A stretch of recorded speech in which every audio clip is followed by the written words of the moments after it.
We have an amazing lineup of some really, really cool guests. In this season, I want to totally spotlight law enforcement. We're going to kick it off with Wayne Bullier, who is from the Police Academy across the street, Broward College. So he's going to talk about entry-level training, recruit training, what goes into the curriculum. A whole bunch of other guests that are going to come on that are going to talk about family relationships within police families. And we're going to have our very own dean on, Dr. Durham. Remember, this is the brainchild of Dr. Durham to do investigation with Dr. T. It's her idea. She is going to talk about what is it like to be a mother of a first responder. One of the things that I really hope the audiences will come away with is an understanding and an appreciation and an empathic view of police officers.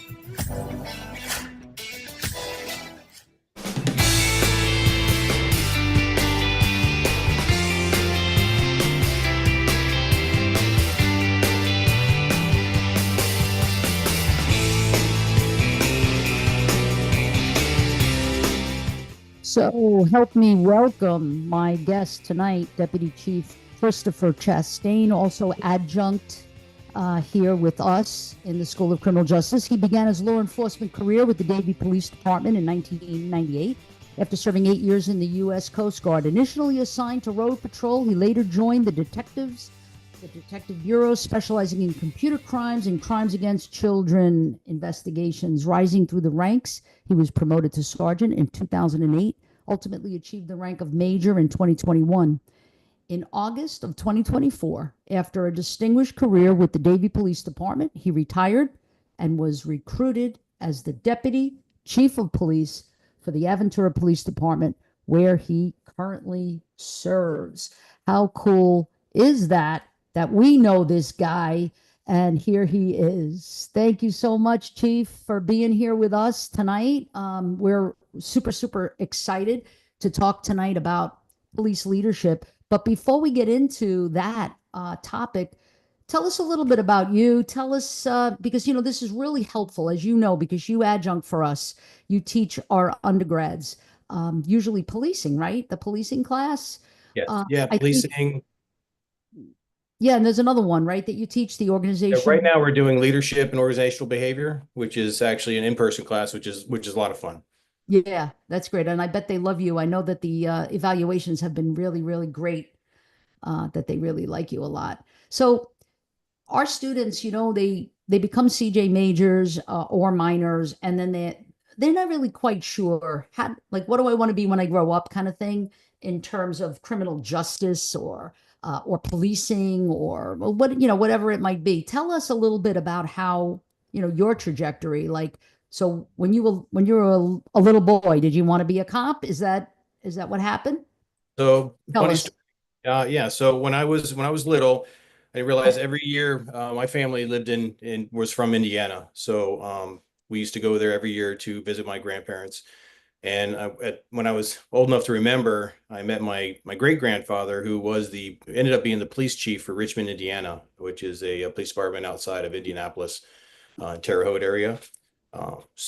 And ironically, where I really got hooked was one day I was actually at his house, beautiful little house, and we used to go up and play up in his attic. So I was up in his attic one day, and they had all these boxes. So I started going through the boxes, opening it up, and then it was all these police files. So, and I want to say I was about 10 years old at that time, opening up files and seeing some old police photographs and evidence and case file, because he was a detective for many years. And I was just literally hooked on that and not realizing how much of an impact that made on me until obviously I get a little bit older. So I obviously went to, in high school, I was big into water rescue and being a lifeguard and whatnot. And my father was the deputy director for data systems for the Department of Transportation. So I had a lot of exposure to some Coast Guard personnel, and they actually had kind of inspired me to think about joining the military.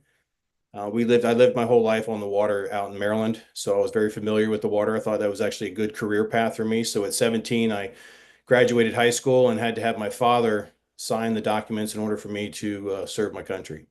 Wow. And thank you for your service. And so then tell us what happens. Like, so were you always a Floridian? No, so I actually, like I said, I was born and raised in Maryland and Virginia. So I joined the Coast Guard in the Baltimore MEP Center and was actually went to Cape May, New Jersey for basic training. And then from there, I finished number 2 out of, I had the number 2 pick out of everything. So I was able to pick where I wanted to go. And so I chose Curtis Bay, which was close to home because I was 17 years old. I was already away from home. So I ended up picking a place that was close back to home, figured it was good for me. So I ended up coming to a small boat station in Curtis Bay, Baltimore. So I spent 4 years there.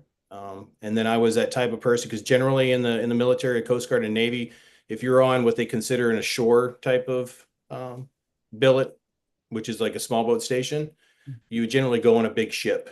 I didn't want to go on a big ship, so I made sure I called every station around the whole entire state or the whole entire country and found a small boat station in Texas that was looking for someone with my qualifications and managed to actually convince someone and had to go to DC and talk to the person that was in charge of transfers, and he made me throw darts, believe it or not.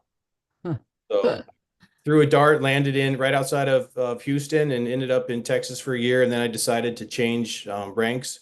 I was a bosun mate at the time, driving boats and saving lives in the Gulf of Mexico. And then went from there into aviation. And aviation, believe it or not, is what brought me down to Miami. Okay, cool. And then how'd you make your way into Davie? So, ironically, I was stationed at Air Station Opelika in Opelika, Florida, for 2 years. Did aviation maintenance on the Falcon jet, which is the jet that they have. They don't have it anymore, obviously, because I've been out for quite a while. And there was a gentleman there that was assigned to take care of me on the intake portion and get me familiar with the aircraft and the area and my job responsibilities. And he happened to be getting out of the Coast Guard because he was hired with the police department. So once he was actually hired with the police department, he ended up bringing me over, and I did a couple of ride-alongs with a Davie police officer. So when I was due to leave, I was on my 8th year on my way out, and ultimately figured I had either a career path to stay in the military and finish out a career in the military or try something different. So I applied with several police departments in South Florida and ultimately got a phone call from Davie. Wonderful. Do you want to talk about what you liked about Davie and what were some of the, I'm like the number one fan, I think, of the Davie Police Department. Like if I had to like redo my life, I think it would definitely be to go there and just make my whole 20-year career, with them. But so tell us a little bit about, Davie's best practices, the initiatives and strategies that they had, or, I mean, you don't have to go into too much detail, but just like what was your time there like? So I got a great career. Actually, I really enjoyed everything I did with the town of Davie. What I liked most about it was its small town atmosphere, even though it was actually a large town. I mean, Davie being roughly almost 60 square miles in total area coverage compared to where I'm at right now, which is 2.3 square miles. It was a very family oriented environment. So everyone, but there's a huge support for law enforcement, and just went out there when you're driving around and people are actually waving to you and coming up to you and giving you a hug and thanking you for your service and what you've done. It was just truly, truly a great place to work. And then the leadership that I had going through there for over 20 years was really paramount to my enjoyment of my job and staying where I did for as long as I had. Fantastic. And now this is like, well, you were always sort of in an executive position anyway, as a major. That's sort of like police officer, right? Police officer, sergeant. It's above lieutenant. It's almost like inspector in NYPD, would you say? According Right. to Yeah. I the mean, it's structure? the position I held. I was the chief's executive officer and held the rank of major. I was the only one in the agency with that particular title and that rank. It Oh, was created in reality. The structure that Davie was, it was really equivalent to being an assistant chief, just not without the title. ah, So the okay. responsibilities I had were more on the administrative side. So you've had Chief Poland here speaking before, who was the assistant chief. He handled the operational and investigative aspect of the organization, and I handled all the basically money. I made sure that everybody had all the equipment and that the lights were on and the bills were paid. Right, right. All right, so let's slip into now Aventura. So now this is quite, I mean, look, it's an honor and it says a lot about you and who you are, you know, in terms of your abilities and your skills and your education that they tapped you to be second in command of all of Aventura. So what's your plans? So I'll briefly tell you how this all transpired because it was kind of like a storybook type of situation. So, you know, talking about my education and whatnot, obviously I had my bachelor's degree, ironically, in IT. I thought my career path in life, because I built my first computer when I was 10 years old, with my father. I thought I was going to be in computers my whole life. So I pursued a degree once I got hired with the police department in computers, ultimately getting my degree in IT. And then further on and studied leadership through the University of San Diego. But during my time when I got promoted to major, the Jewish Federation was putting together an ambassador program with local law enforcement leadership in the Broward County, Dade County, and Palm Beach County. And they put 25 of us together and they flew us over to Israel to train with the Israel Defense Force and their military to basically open our eyes to how Israel was dealing with obviously being under a constant threat. And the reason being is that the Jewish communities in the areas that we currently have, even in Davie, and obviously Aventura is a large Jewish community area, they're constantly in fear of some type of retaliation. And most law enforcement officers, even at the executive level, have a very difficult time understanding why they are so, for lack of a better term, always worried. But I will tell you that you go over to Israel for a week and train with them, you really become, it's eye-opening. So while I was over there, I met the chief of police for Aventura, who we became friends over the years. And ultimately, they utilized our range at the Davie Police Department. We met, I took him out to lunch. He asked me what my plans were, and he was in need of new leadership in his organization to help him, mainly not because there was anything wrong with his organization, but because Aventura was created in 1998. So the police department is very young in terms of being an actual police department. It's been 26, 27 years, 28 years, going on 30 years. And what happened was the people that were there all stayed and then they all left at the same time. So over the past 2 years, the city of Aventura, all three of their majors, all three of our captains, and 8 out of the 12 sergeants have all been promoted and have experience of less than 2 years. So you can see from a leadership standpoint how imperative it is to have someone come in that can help guide everybody into the future. Absolutely. So since our topic tonight is police leadership, and you know, you've walked the walk, not just talk the talk about what a leader is. But maybe you could tell us just anecdotally, like what are some of the qualities, attributes, characteristics that make a good leader in general, and then applying that to police leadership, if you can talk about that. Well, in one of the classes, and I know there's a couple of my students that are in this particular class as well. So we literally touch on the different aspects of leadership, and you being in law enforcement as well, you understand law enforcement leadership in any realm is more than just one particular thing. And you can, when you study leadership, they'll talk about all the different types of leadership that are out there. But in reality, it comes down to one thing. You have somebody at the top that has to accomplish a task, and you need people to be able to accomplish that task. In order for them to accomplish that task, they have to have the desire to accomplish that task. So my goal, or any goal as a leader, is to get that buy-in and have that trust for everyone that you work with in order to be able to complete that task. So in order for that to happen, my personal approach when it comes to leadership is treating everybody fairly with respect. And what about, you know, when we talk about setting a tone, right? So the tone is set at the top. What does that mean for the rank and file? What does that mean exactly? So generally, the way we put it is like when you have a police officer on the road, they're starving for information. They're basically reactive. They're assigned calls. They respond to calls. But in order for them to be able to do those calls, they have to have guidance from above in order to do it correctly. Now, a lot of this is all covered under policies and procedures that are all created from the top. So when you talk about setting the tone, it realistically is about setting proper policies and procedures in order for everyone to get the same message and be on the same page to be able to focus and collaborate and achieve the same goal. Right. So when you have something that's what I call a black eye to the policing, right? Whatever it might be, an excessive use of force, bad shooting. And when I say a bad shooting, I mean that's after an investigation has, has been underway and they've come up with a conclusion.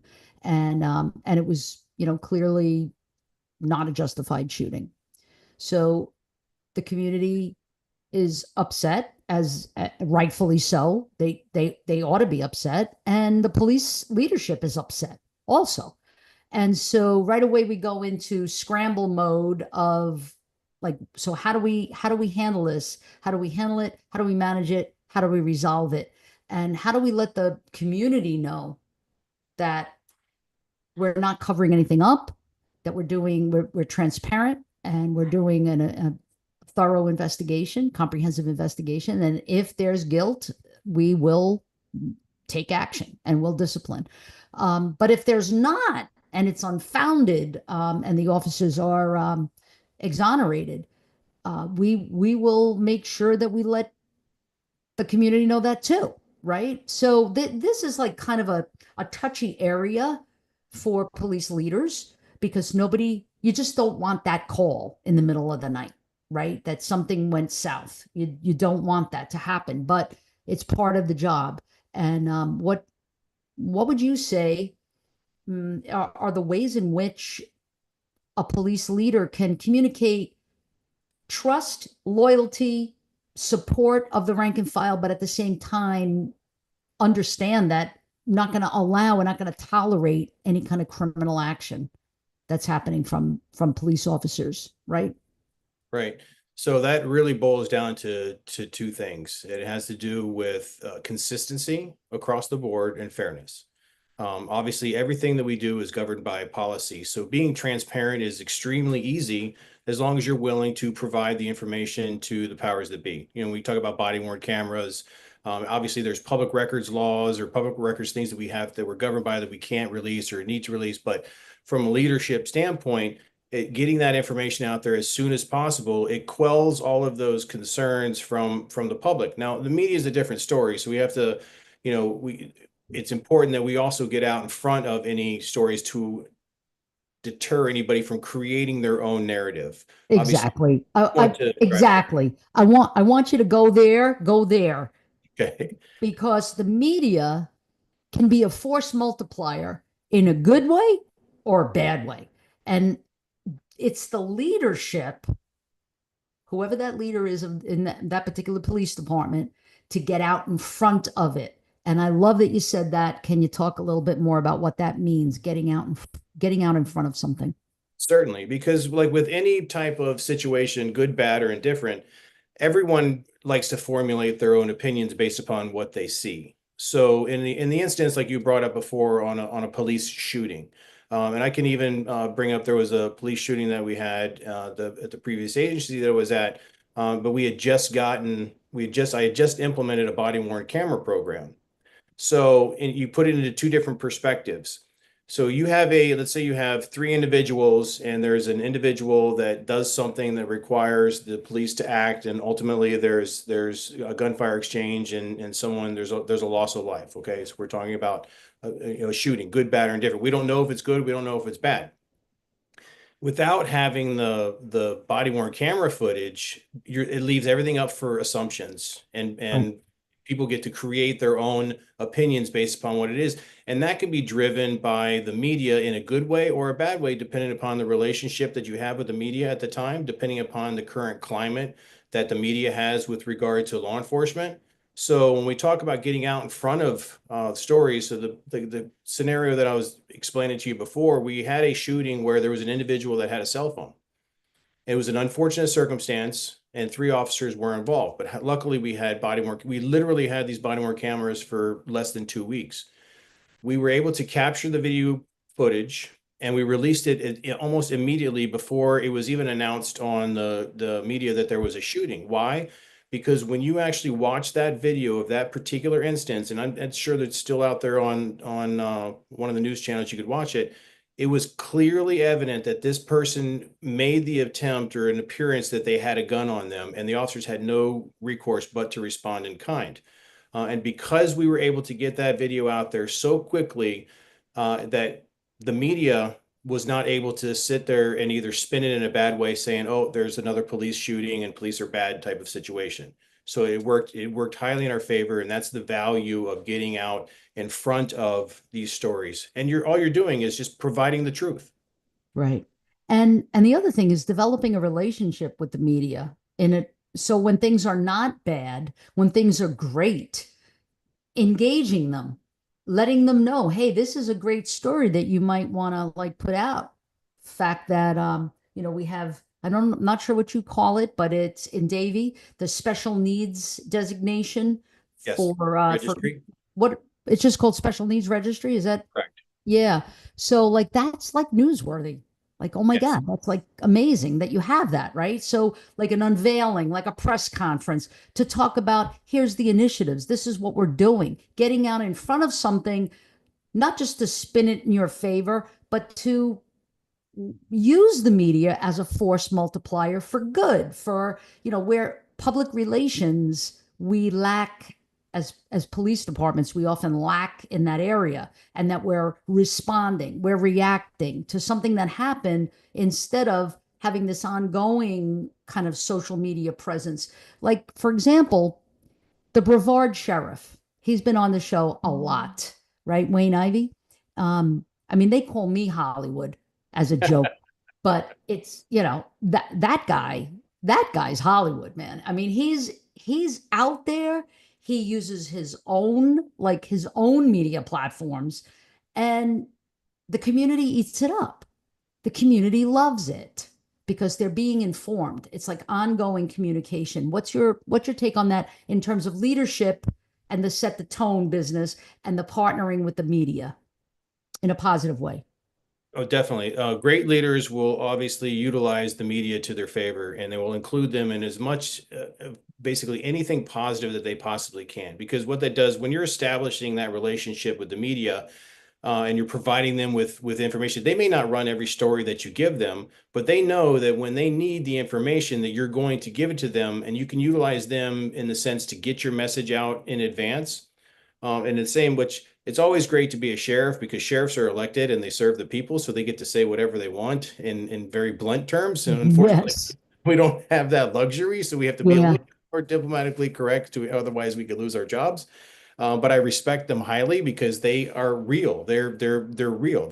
When they speak, they're speaking their mind, and listen. If they think that there's something wrong with how things are going crime wise, they're going to tell you, and that gets that narrative out there to where people see what they're saying, and you don't mess with it. Same with like the Polk County Sheriff. Don't mess with the Polk County Sheriff's Department because you commit a crime. They're not only are they going to arrest you, but they're going to plaster your face all over the media, all over the web to make sure that you don't, number one, do it again. And you certainly don't do it again in their county. But and a good leader also knows, is the water night, like warm enough to get in, or am I going to freeze to death when I Correct. do that? So a good leader knows the community and can read the community and knows what they will or will not tolerate. So you're right. Brevard is very different than Broward. Is very different. These are two different counties, and what you could one could. I don't even want to say get away with. I Hmm. want to say what is effective in one county may not be effective in another. Um, what would you say? Because, like sometimes what I'll say to my students, if you were the chief, what would you do different? So you are the chief. And in terms of police leadership, what are some of the things strategies, if you will, that you employ? So one of my first strategies I did when I first got to Aventura was I felt it was hugely important to meet with every supervisor that we had, to let them know, to get, basically I wanted to meet them on a personal basis. I wanted to know about their family, their kids, their pets. I wanted to see what their vision was within the organization, get their feel on how the organization was. Because mind you, I came in completely blind to an organization. I had no idea what I was walking into. I just knew that they were in need of some guidance. So it was highly important for me from a leadership standpoint to see what exactly it is that the agency is needing, so I knew where to focus, my leadership and provide them. So after I met with all of them, the first thing I did was I bought them each a book. It's called 360-Degree Leadership, which is by John Maxwell, which literally is for middle managers. It teaches them how to lead up, lead down, and lead to the side, basically incorporating all of your surroundings to make you a better leader. And not everybody reads. I get that. And I gave an option to download it and listen to the recording, but the effectiveness of that and the feedback that I got from the supervisors was astonishing, because they were just in awe that someone came in and was providing them with guidance. Not to say that the environment was bad, because it was not. Like I said before, because it was so new, I had majors that were still learning how to do their job. I have captains who are looking to the majors, but the majors can't really help them, so they're on their own. And the sergeants are trying to get information, but they're learning their job. So everyone was very effective, because in law enforcement, no matter what, we're still effective in our job because we have one mission, one goal, and that's to protect and serve our community. And they're very good at that. It's the other nuances that where the leadership comes into play, which is the basically like getting along with each other. I mean, that's one of the biggest challenges we have in law enforcement, is the different personalities amongst ourselves. Yeah, and another challenging thing for leaders is, the ability to have an open door policy, allowing the rank and file, your supervisors, your middle managers, and your officers and your civilians, because not everybody in a police department is necessarily sworn. There's also the civilian staff, but for all of the folks that work for you, that they feel safe enough and supported enough that they could come in and talk to you about something that's going on for them, or have a suggestion.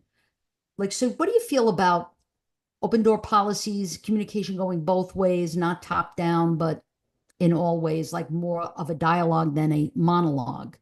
And you're exactly right. So a lot of, they all say that law enforcement is a paramilitary organization. So, and if you talk about, and you put into perspective with military, I disagree to some regard. I mean, obviously the appearance and the structure is very militaresque, but how we deal, because the military doesn't deal directly with the community, we do. So there, you have to have that open aspect and ability to communicate. So like I said about that book with the 360 degree, it's the same from a leadership aspect or concept. Where you talk about open door policies are great. They should feel, welcome to come in and have conversations, but they also need to understand that they have to have those conversations with their bosses as well, to ensure that they don't think that they're being undermined or anything like that. And it's literally something I've been dealing with, or helping my captains and majors grasp that concept, since they're new in their position now. Yeah, that's that's been a challenge a little bit, is like when you have that relationship with the leader, with the chief, let's say the big boss, you have that relationship, but there's chain of command also, and then there's hierarchy, and there's the protocol of, for example, I report to Dr. Castro. And so he's Commissioner Gordon, I'm Batman, no problem. Um, but I also have a relationship with the deans, the other two deans. But it's a finesse that you have to kind of play with everyone, because you want to make sure that no one's feeling undermined and no one's feeling sidetracked, or I'm going around you kind of thing. Because I've seen that so much, as a lieutenant commanding officer. I mean, that was the rank that I retired at. Um, and I'd have cops coming in and talking to me directly around their sergeant. Not good. That's not good. That creates hostility, animosity, mistrust.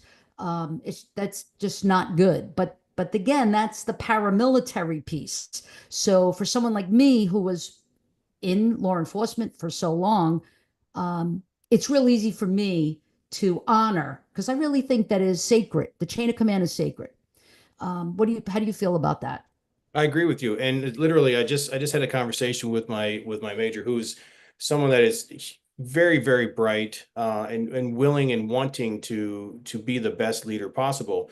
But in what I found, which is very unique, so Davy is technically considered is considered a large agency.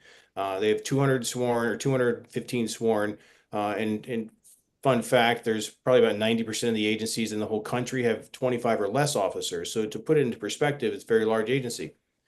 When I left there and I came to Aventura, Aventura is half that size and then half the area. So, you go from an area that's 50 something square miles to an area that's only 3 square miles. Everyone is always stepping on each other. So people develop personalities, they develop, conflicts amongst themselves and whatnot. And, sometimes that's hard to navigate. But the biggest key, and we can still accomplish the open door policy, but yet still respect the chain of command in simple terms. And it's all based upon communication, which is probably one of the biggest things or the hardest things that agencies struggle with is good communication. And in terms of how I explained it to him is like, I understand that you may have a sergeant that you're friends with or you were friends with, but when that sergeant comes to you and says, hey, and they're asking you something specifically related to the job, then your response needs to be, have you spoken to your captain? And if they haven't spoken to your captain, okay, well, go speak to your captain. But in the same respect, I also explained to them, I understand that you may walk into the bathroom or you may run into somebody at the water cooler and you're just talking about what you did over the weekend. And then your boss asks you a question about one particular thing, which requires you to answer.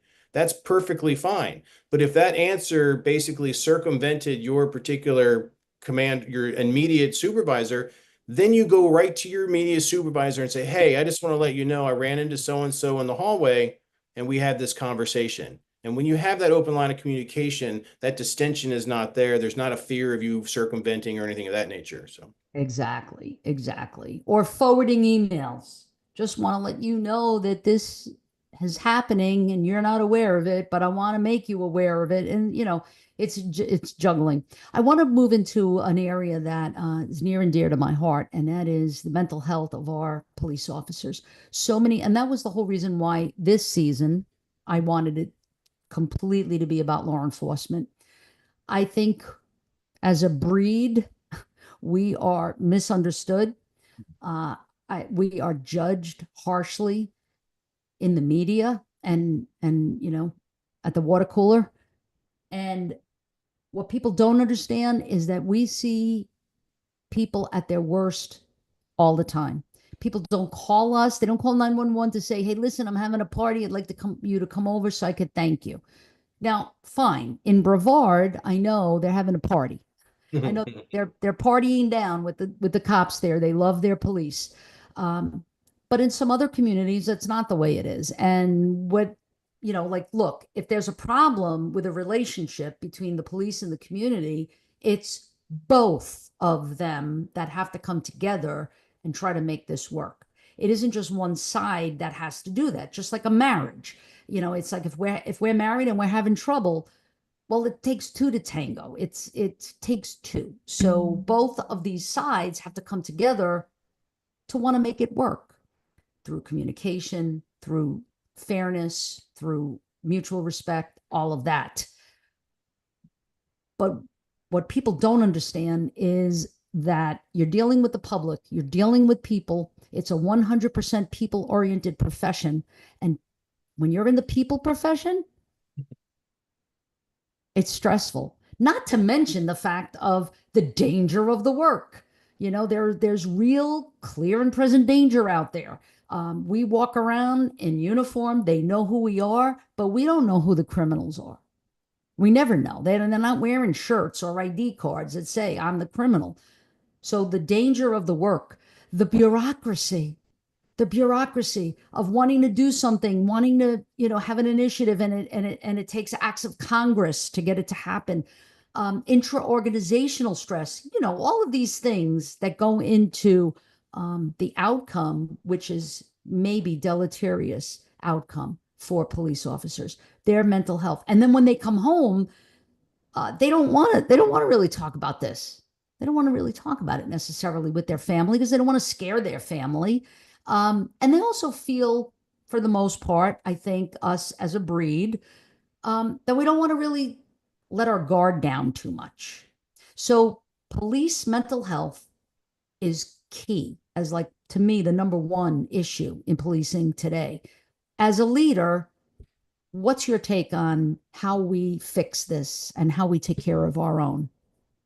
So you're 100% correct when you're talking about mental health being such an influence on law enforcement today. I wish it was around, or at least it was more thought about, 30 years ago. So I mean, I've been in law enforcement for over 34 years, and at 17 years old, I'm in the Baltimore Harbor. I used to drive underneath that Key Bridge that collapsed, once or twice a day when I was working. And I can't tell you how many unfortunate circumstances I've had where we've had bridge jumpers that I've had to pull out of the water. Yeah. There was no mental health for that. At 17 years old, having to deal with so much emotional trauma, whether you realize it or not, it has a profound effect on you, and can, depending upon the type of person and how your coping mechanisms are. Fortunately for me, my coping mechanism is laughing. It just means I laugh at the most inappropriate times, and you just ask my wife that, she'll tell you. But when we talk about mental health, I will tell you. So, I came from Broward County after many years, and now I'm introduced into Dade County. Dade County truly is, I would say, at the forefront for mental health for law enforcement. They have a countywide, what they call a struggle well program, that they offer free training to the police agencies for the police officers. And the city of Aventura has actually taken it one step forward, where we actually utilize a service group through Blue Line Counseling, and we require all of our police officers, every single one, to speak to a therapist once a year. And what that does is it allows, because the whole purpose of this, because we all know, and I'm sure you know, police officers are very, very bad at admitting that they need help. We internalize everything. We're too tough. We're too macho. We don't want to admit that we need help. So this is an avenue to allow them to speak to somebody in private. And then ultimately, if the therapist feels that there's something of need, she'll continue working with them. And hopefully we can catch it before it becomes an issue. So, do we really trust psychologists, therapists, mental health practitioners? Like, do we really trust them? Well, that's on an individual basis. Obviously, it depends upon the person. Sometimes it's not about the person, that their qualifications. It's really about giving the officer an outlet to speak, and them to be comfortable to know that whatever they talk about is going to be confidential. So, we have peer support programs through law enforcement, which are great, but they don't always work because the officers are afraid that their peers are going to air their dirty laundry. Mm-hmm. So by providing them with an outlet to where they can speak for lack of a better term, I mean, force is a bad choice of words, but requiring them to just at least sit. And the therapist says, hey, we don't have to talk about anything, but here's your opportunity. 9 times out of 10, they open up. I had to do it myself. I'd only been there for a few months. I thought, and I was evaluating the therapist, and I thought it was very well. It wasn't a Freudian type of therapy. It was literally just having a conversation. I utilized something like that from a leadership standpoint when I was in Davie starting from a sergeant. We obviously, they have a very large chaplain program with 6 different chaplains of many different faiths. What I did, I had a non-denominational chaplain that I could always rely upon. So every time we had a scene that involved a child or anything that had some type of severe trauma that I knew could have an effect on someone, I would have them come out to the scene, not to go to somebody and say, hey, how are you feeling with this and blah, blah, blah. They were just there. And this guy was so good. He would just come up to you and just have a conversation. How's your wife? How's your family? How's your husband? And then it would be up to the officer, the sergeant, whoever was there, if they wanted to open up even more. And it was hugely effective. You'd be surprised how many people just would break down there because of the emotional trauma that they were going through. See, someday I'd love to do some research on this, because I see informal support as way more effective than formal and organized and structured support. And meaning, so you as a leader, right? You were a major, and so many people looked up to you, and so many people liked you and still like you. And you talk to them, even if they're, not your peer, not your colleague in terms of, major to major, executive to executive kind of thing, but police officers. You were friends with police officers. You had, that kind of relationship and rapport with your rank and file, with your staff. It's an informal support. So they feel that they could trust you. They know you, so they trust you. So you're talking to them about their kids. You're talking to them about, whatever it might be. You're not getting into, so tell me how your mother treated you when, whatever. You're not doing that. It's informal. And I found from my own personal experience working through 9/11 for a year and a half, that the guys and gals that worked for me, it was an informal support that we were giving each other. So in the morning, we had to report, not the first few days, obviously, that was 24-hour tours, but as things started to sort of wind into a recovery instead of a rescue, we would meet at 5 a.m. That was our report time, 5 a.m. And after they got their assignment, we'd sit in a circle. We would just sit and we would just BS. We would just talk. And later on, years and years and years later, I had people come to me and say, you have no idea what that did for me. That we were able to talk about anything, whether it was the sights, the sounds, the smells that we were seeing, or anything else. Anything else. It doesn't have to even get into the critical incident or the trauma piece of it, but just to talk and know that somebody was there to listen. And I didn't even realize that, when I set out to do that, it was really more to give them some space, some safe space to talk if they wanted to talk. If they didn't want to talk, that's okay. I didn't want to do it at the end of the tour, the 16-hour tour, because they can't wait to go home. And I don't want to sit in a circle and talk at that point. Now, interestingly, peer support, which we called it PAPA. I don't know what you guys call it. Do you have a name for it? Peer support. Good. So we had a thing called PAPA, some police officer peer something. And they basically kidnapped us. We were coming from ground zero. And instead of we were waiting to get the ferry back, because that was the only way to get back and forth down there. But then this van pulled up and told us we were going to go by van back to the command center. And instead, they took us for a debriefing. And I don't know if I'm sure you are aware of critical incident stress debriefing, the Mitchell model. If done incorrectly, it could be very damaging. And so this is what I mean by leaders that are good leaders can be informal support for mental health outcomes for police officers, for our guys, because they trust us, because we know them. They know us, they trust us, there's mutual respect. What's your idea on this? Formal, because you're talking about some formal stuff where they have to go once a year and talk to a therapist. I don't know how I would feel about that. So, just to clarify that, the formal aspect of it is really just creating a formalness for them that they know that they're going to have an opportunity. There is nothing, like I said, that particular therapist does not ask you anything specific. It's really just a forum for them if they feel like they want to. And it works for some people and it doesn't. I mean, you kind of hit the nail on the head when you were speaking. The way I view it is kind of like learning, and when it comes to learning, we all know that there are auditory learners, there are visual learners, and there are learners that need to actually interact in order for them to understand what it is they're doing, correct? So when it comes to mental health, the objective from a leadership standpoint is to provide them a number of outlets, because not one specific outlet is ever going to be effective for every single person. And when you talk about peer support, the way I view peer support to me is highly ineffective for most agencies because, like you said, they force it upon you. Even when you do critical incident stress debriefing and they bring in peer support, even if from people from the outside, they're just there to have a conversation. You don't really know them.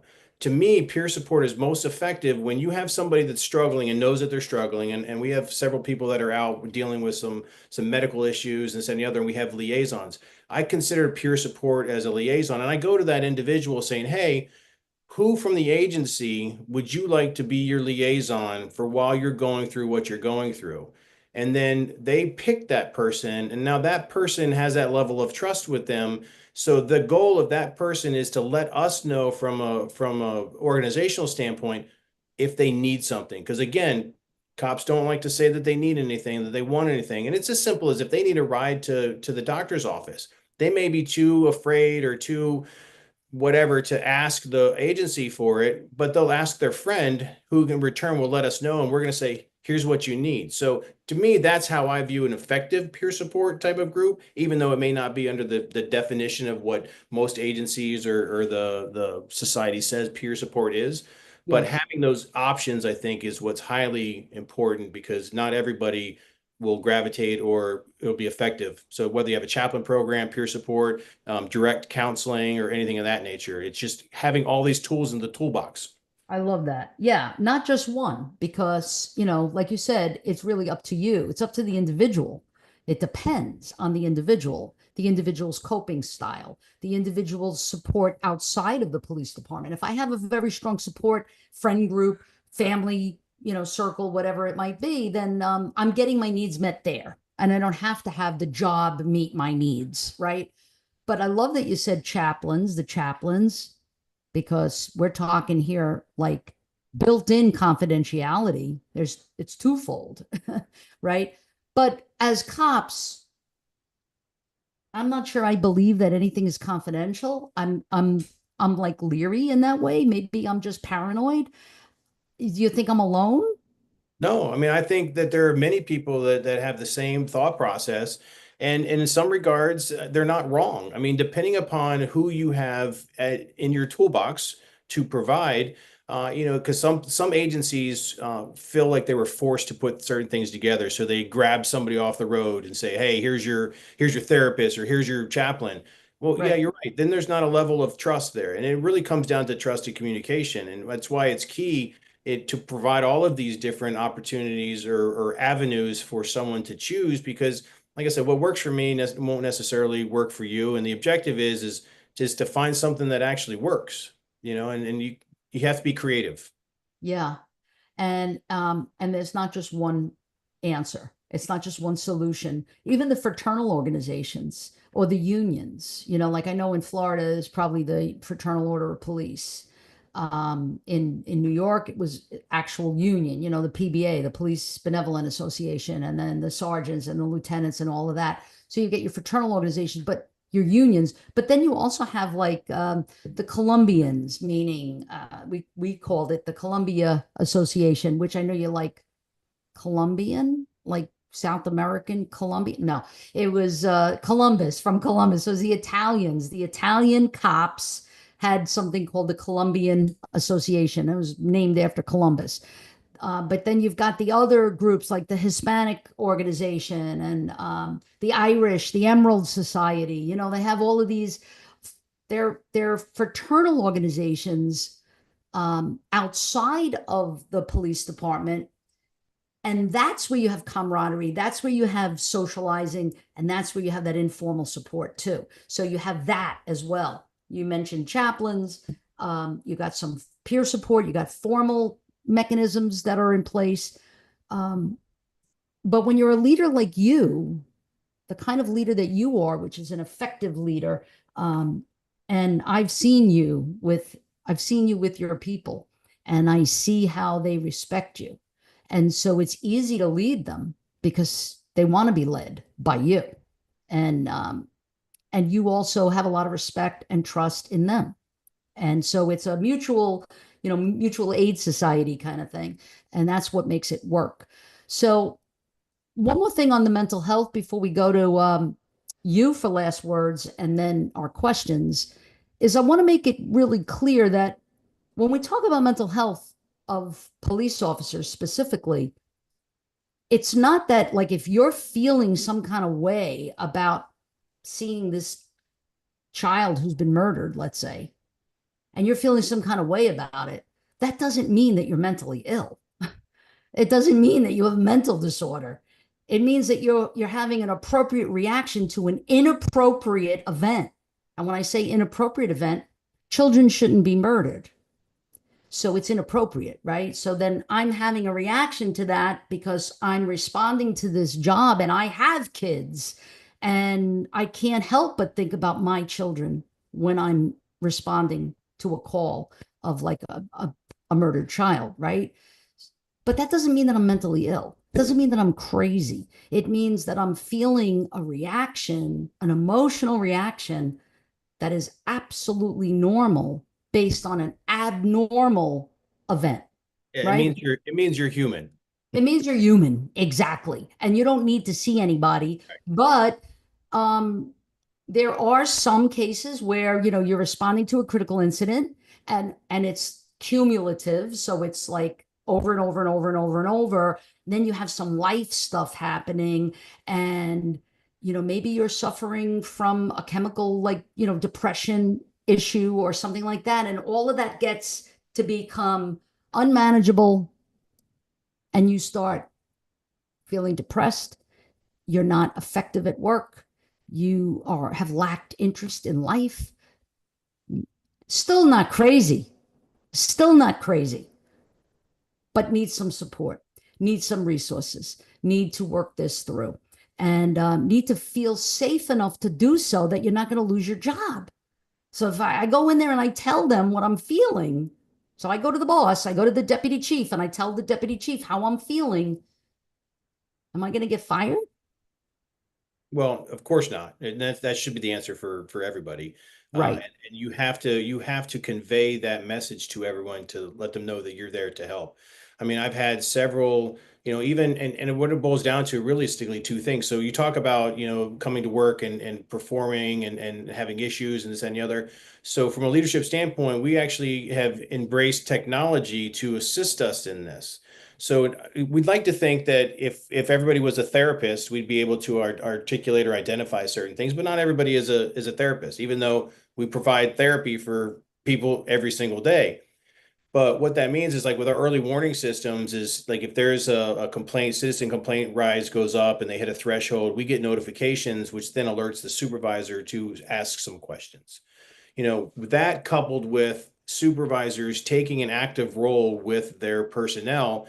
And that's why I said it's important that you understand the human side of everybody that you're working with so you can pick up on the little nuances. I mean, I've only been in Aventura for 6 months, and I have a captain that works for me that is always excited. He's very high energetic, always doing, something, and you could just tell he's such an energetic person. And I noticed one day, probably 2 months in, that he came to work for like 2 days in a row and just seemed completely flat, just not, almost like withdrawn. So I brought him into my office and we had a conversation. So I'm asking, say, is everything okay? So at the end of that conversation, we got out that he was having some issues and he was having some struggles with some of his supervisors, personality issues and whatnot. So I afforded him some advice or some techniques and whatnot. And then obviously I'm going to let his supervisor know that we're having some conversations, so he's not thinking that there's any type of circumvention going on.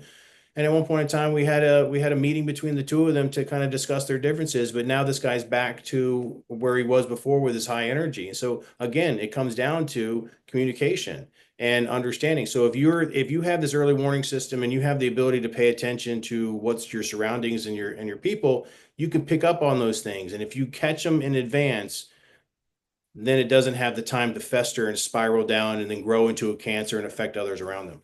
Exactly.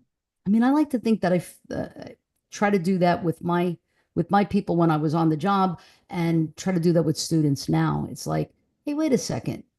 You're not yourself. What's going on? Are you okay? What's the matter? So it's about tuning in to your people. And if you are mentoring them and you're not just supervising them, you're mentoring them, you're acting as a coach, as a guide, a true leader. Any last words on anything that we've talked about, or just, you get the last word and then we go to the Q&A? No, not really. I mean, I'm happy to be here and listen, getting the word out and having these conversations. It's kind of like inviting the media. I know Davey just did, they have a new virtual trainer, and they brought the media out there and put them through some scenarios to help them walk a mile in our shoes. All of these things are hugely important from a law enforcement perspective to help people understand what it is that we go through. And they don't realize the stress that we're involved in every day. So when they see that, especially, and you've been there when we did the scenarios for the Citizen Police Academy, those are always the best because everyone gets shot. But then you go in the media and then everybody's criticizing that the police shot somebody. But you know Yeah. when you are faced with that situation, it's very surreal. Yeah. So I Even even Dr. T missed the gun, but that I blame Marcelo Castro for that. Anyway. But so I appreciate this opportunity to be able to spread the word and share my experiences with you all. So thank you very much. Great. Thank you. And thank you for being part of our NSU family, and for the amazing job that you do as a professor with us, teaching our undergrads. And so, speaking of our undergrads, I would like to bring Annie out, and Cameron. This is my team, my undergrad student team, because they have some questions. I think that there's some questions. Ooh, there's a lot. Yeah. There's a lot of questions. All right, Annie, you're up. Okay, so we are going to be starting with the YouTube, and YouTube is also pretty active today. So hi everybody on YouTube. Very So good. the first person comes from the first question comes from Kylie. Sorry if I pronounced that wrong. And pretty much they said, would you suggest obtaining a degree before enrolling in the police academy, or is it better to go straight into the academy? So, as it stands right now, most law enforcement agencies require some sort of degree or military background as a commensurate, or at least that it kind of equals out the degree. So there are very few agencies that will allow just a high school diploma. That, and most agencies require you to be 21 years old now. So, from the time you graduate high school, you have a few years. So it definitely does not hurt to go ahead and get that degree first. Great. Anything else, Annie? You said it's blowing up. Go ahead. Yeah, we've got a good couple more questions. I'm gonna skip one of them to go back because there's two that kind of are similar, so I'm gonna combine those in a second. So the next question is from Catherine, and they asked, "What is the most difficult part of the police academy?" Well, you're asking. I haven't been in the police academy for 27 years, so let me think back. Give me a second. In reality, as it stands right now, there is a strong educational aspect. So being able to put yourself in a position where you can dedicate the time to focus on the academic portion of it. There is another physical aspect too. So you definitely want to make sure that you're physically fit in order to be able to do it. But that's not obviously the biggest requirement, because they work with you throughout the 5 months that you're in the academy and can get you into shape to pass that last profile. So, but if I had anything to say, it's mainly just the education portion, because there's a lot of tests that you do. Okay, great. Anything else, Annie? Any others? Good ones?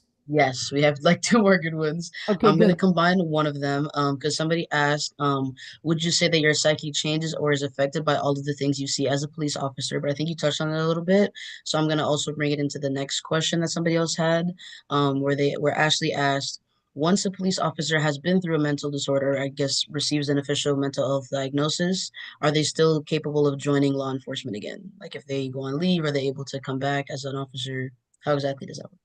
So depending upon the mental health situation, obviously there's a fitness for duty test that is required generally if you're gone for a long period of time.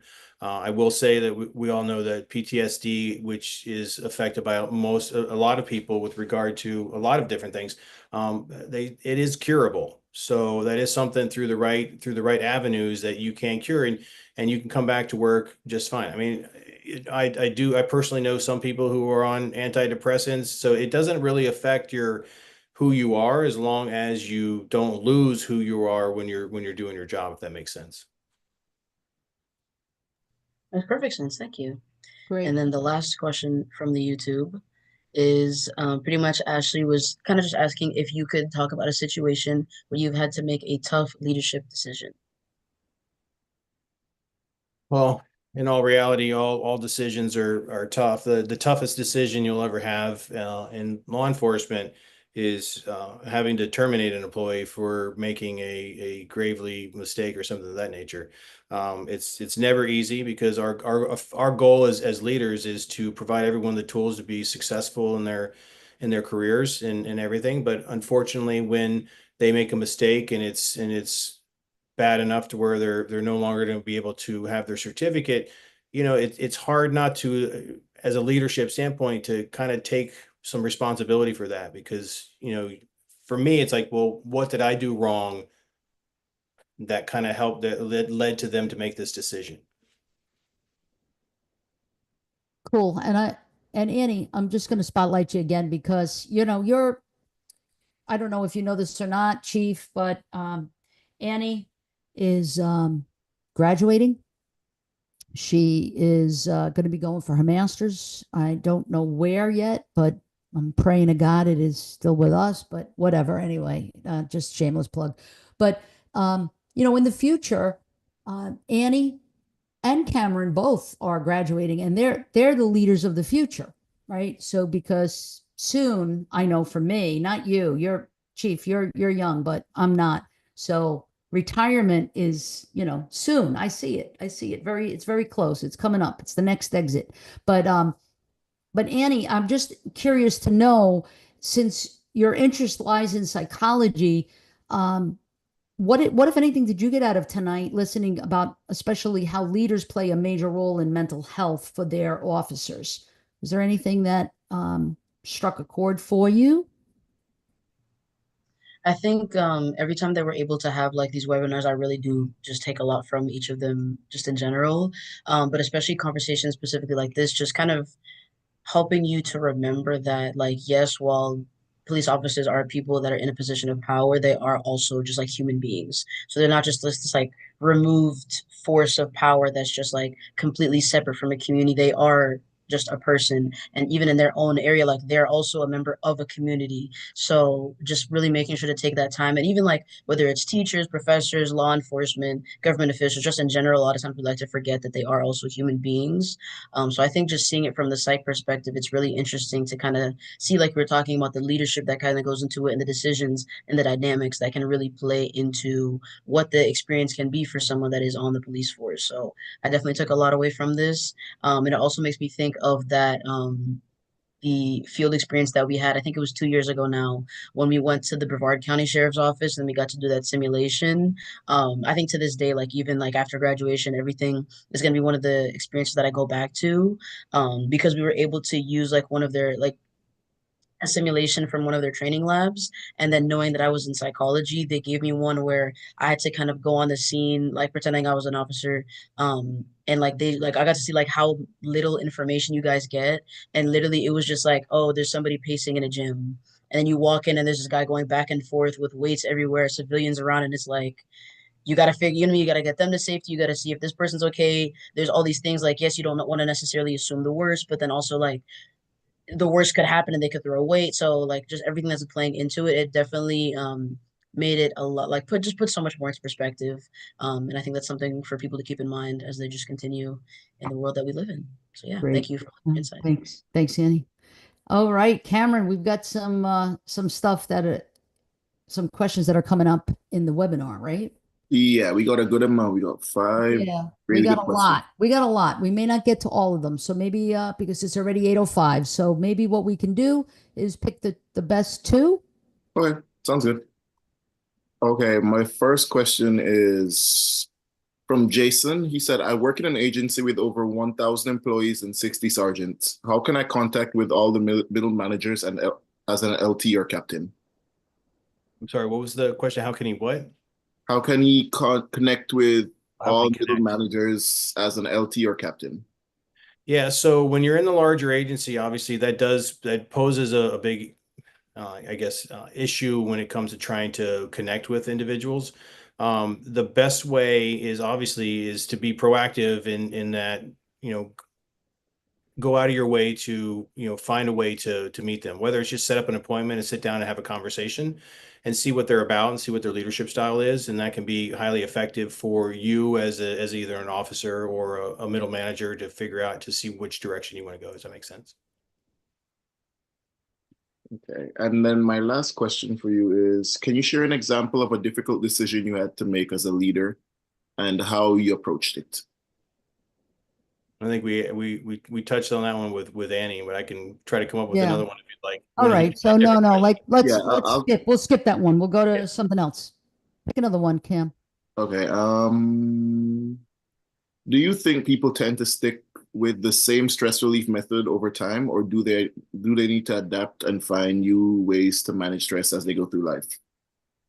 Well, that's a great question. I mean, realistically, that depends upon the individual person and themselves, because like Dr. Grace was saying, is if you have a particular way to cope with stress and it works for you, you may never explore any other alternatives.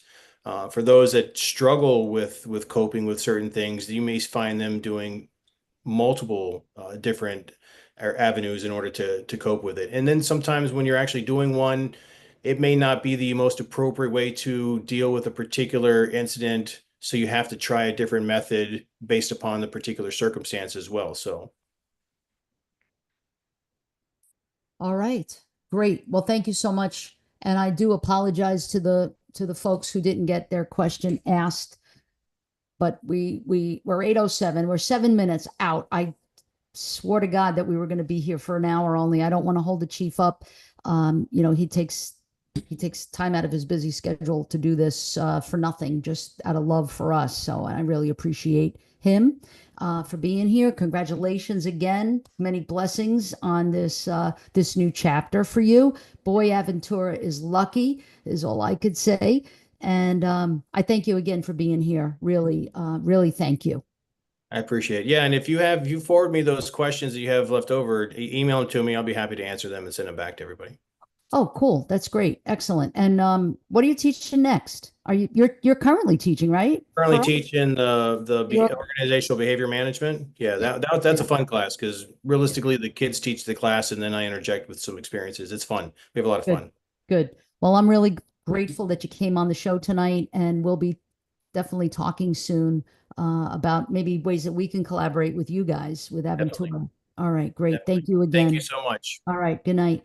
So thank you all for watching. Rember that this is the season to talk about law enforcement. And I do think that next week, Annie, could you tell me, is it Dr. Freddie Ponce? I think it is. Cameron, do you know? Do you have it right off the top of your head? I don't, but I have my email pulled up, so I'll tell you, right? Okay, great. See, this is great. They're so amazing, these two. But and we miss Eddie, by the way. So we hope Eddie's feeling better. And it is. Yes, we're praying for Eddie. And also Yeah. the next Thursday is Intricacies of Homicide Investigations with homicide expert, Dr. Freddie Ponce.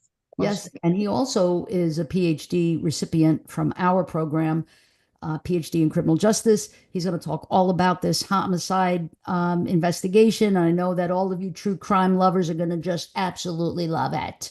So I'll see you soon. Thanks again to our deans for always giving us the support that we need. And we'll see you soon. Be safe out there, everyone. We'll talk to you soon.